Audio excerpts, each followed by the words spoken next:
kwali uku na zuwa da ka samu kwalin kamar yau dai mun zo muku da wani matashi dan kimanin shekara 12 zuwa 13 haka wanda ya kokari ya hada wani abu mai ban mamaki.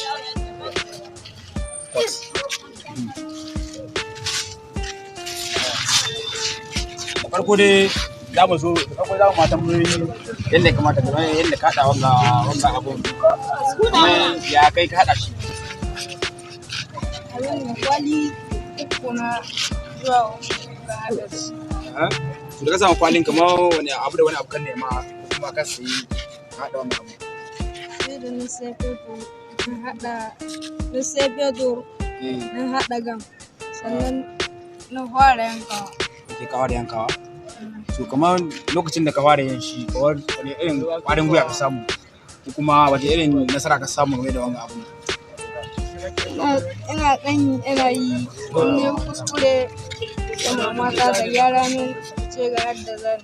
Oke, ta kace dai mamaka tana baka kwarin gwiwa game da lokacin da kai wannan abu. So da muna kira ga gwamnati ta jihar Kebbi, wato a matsayin mu na matasa na jihar Kebbi muna kira ga gwamnati da duba wannan yaron